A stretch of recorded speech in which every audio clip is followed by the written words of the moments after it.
Very excited, a little nervous. It's been over 600 days, and so since we lost to West Florida here on December 14th. So I'm excited.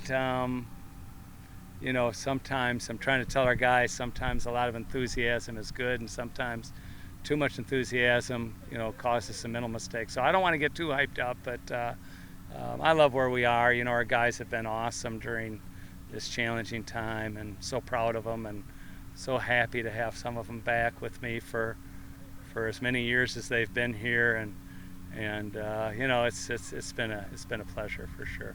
And not naming a quarterback yet, what is the strategic advantage in that, and how much of it is just they've all been competing really well against each other? If you got a coin, you can flip it, and you can decide now. But it's been we scripted plays, basically in a team period, 40 play team period. We script 10, 10, 10, and 10 for 10 plays for each of the four quarterbacks. So they've been great. They've got great attitudes. They've got different skill sets.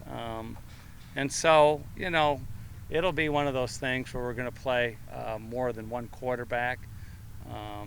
So we'll see how many, but they're all very competent and capable and had great attitudes. And speaking with yourself and the two players at GLIAC Media Day and then the two today, seems like everybody's been here like 6 or 7 years. What does that kind of experience help you guys do this season? Well, it's just incredible. First off, it's incredible that these guys are willing to come back when some of them already have their college degrees, some of them already have had their job, and like Boonstra already has his job, and he already has worked his job, and yet he took a leave of absence to come back to play football before he goes back to his job. So there's a lot of guys that have just made great sacrifices to have the opportunity to play this game together, and there's such a brotherhood here. It's just extraordinary. It's really cool to see. So you get a roster of upwards of 150, somewhere around there. Yeah. There's a crazy number of guys here. How do you manage that? Well, thankfully, our coaches are really committed to all the young guys, and so with COVID and basically having a roster number of 120, and then having a class in 2021 of 30 guys, we're just busting at the seams, and we don't have any attrition. So we've got 30 true freshmen that we recruited. We got 30 true freshmen that are still here. The COVID class, the 2020 recruiting class, I think they're all still here. It's just been incredible. So I hope the university appreciates the fact that our kids want to stay here and pay tuition dollars to Ferris State University, because every university is fighting for enrollment. So we've done very well at keeping our guys here. And what do you feel is the biggest thing the team needs to improve upon from, I guess, 2 years ago to get where you guys want to be this year? Geez, 2 years ago, so long ago, I just think just staying within ourselves, focusing on the here and now. The biggest challenge is you worry about the wrong thing, and anybody can jump up and grab you. We came off the national championship game in 2018, and we host Findlay in 2019, our first game of the year, and it's 24-23. They're going for 2, and thank God they missed it, and we end up going undefeated in the regular season. So if there's a threat, it's Findlay, and they've always been a threat. Coach Keys is a great coach. He always gets his kids ready to play, and so they played 6 games in the spring. We played 0, and so it's to be ready.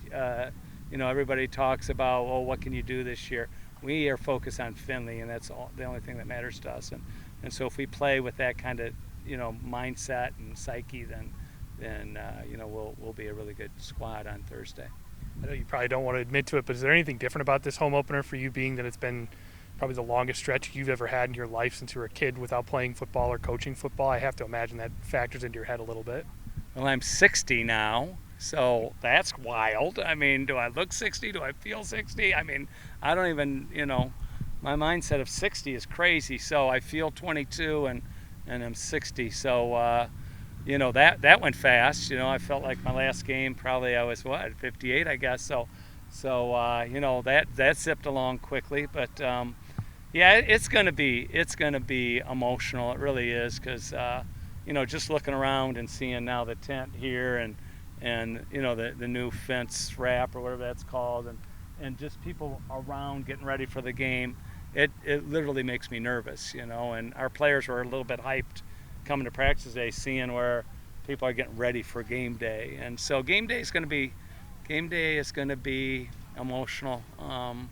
It's going to be nerve-wracking, but it's been such a long time since I didn't have a game, and then last year, experiencing that whole season of, what do I do? I went to a lot of high school games and those kind of things. Thank God I got a lot of NFL players so I can watch them on Sundays, but it was really different, and it was 48 years since I didn't have a team, either as a player or as a coach. So it's a long time. So it was definitely different.